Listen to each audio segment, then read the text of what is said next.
сакам да искористам оваа прилика и да одговорам и на Зоран Заев и на нивните услови упатени до нас од настанот во Универзалната сала. Прво, Заев бара нов обвинител. За нас важно е обвинителот да се однесува по словото на законот. Јас сум убеден дека сегашниот обвинител тоа го прави. Инаку такви докази има против лицето Зоран Заев, што и вице брат му да обвинител, ќе му биде непријатно кога ќе ги види доказите. Времето ќе искристализира многу работи. Ќе падне маглата, посејана од важните обвинувања, од драматуршките воведи на пресконференциите и на станите на опозицијата, кои даваат контекст на случувањата. Ќе паднат пердувите и ќе се види целата вистина. Ние тоа го сакаме. Времето е одговор на се. Во тоа сум убеден. Втор одговор на неговите услови. Смена на директорот на МРТВ. Замислете, главна фигура во државата стана директорот на МРТВ. И сега тоа е проблем зошто немало демократија во државата. Си викам, Бранко порано барем пообедливи услови и барања поставуваше, некако попаметно сето тоа се изведуваш. Туку ајде да не го спомнуваме, ќе треба СДСМ потоа да му се извинува повторно, а Жирновски да објаснува како без него немало да победи. Ги гледавте завчера, нели? Многу непријатно.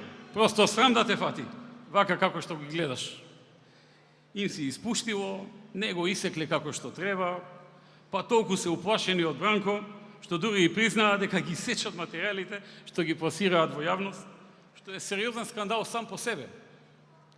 Си се повлекоа, си се попукаа по себе и веднаш престројување во битката против диктатурата. Трет одговор на неговите условувања, тој на крајот побара преодна влада. Во врска со ова, сакам да порашам дека барањето за преодна влада во Македонија е можно и остварливо, но без ВМРО ДПМН во неа.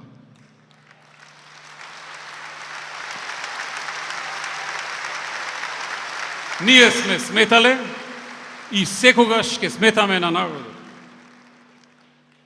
Ние сметаме дека народот е тој кој дава мандат и легитимитет на избори и дека народот бира кој ќе формира влада, а кој нема да формира. Кој ќе биде во влада, а кој нема да биде. Со формирањето на преодна влада се отвора простор за сериозен преседан, кој потоа лесно може да биде предмет на конфликтност помеѓу партиите. Одат и понатаму, посебно Заев кој вели дека требало потоа да се решаваат големи прашања, и да се оди напред. Аха, значи тоа е поентата. Па така бе, Заев. Кажи си директно, а не да ни заобиколуваш. Па и самиот знаеш дека тоа е поентата. На се ова што се случува, големите прашања, а не ти. Кога сме веќе кај големите прашања, ние имаме јасен и дециден став. И не ни треба ни преодна влада, ни ништо за да ни држи страв или за да креира решенија кои ќе треба на сила да се иструкаат.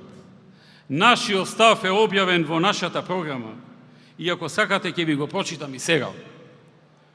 Прво, ВМРО ДПМН нема да прифати промена на уставот со цел промена на уставното име на Република Македонија.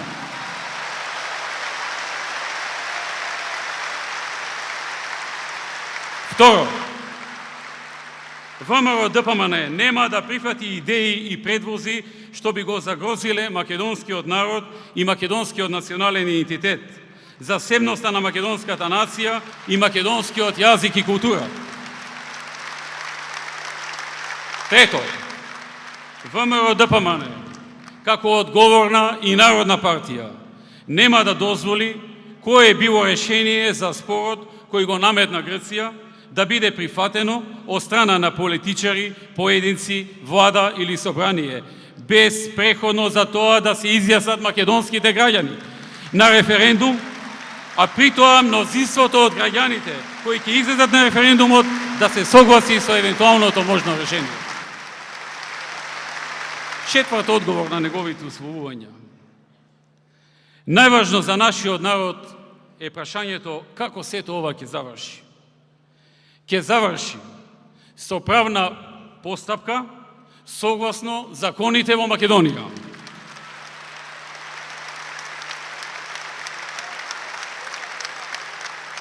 Правна постапка за која за секој за кој има сомневање и докази дека го прекршил законот и за кој институциите на системот за кој ме радува што побара и меѓународен мониторинг, а тоа и ние го потрашуваме, ќе ценат за што, какви докази постојат и совесно и самостојно ќе одлучуваат.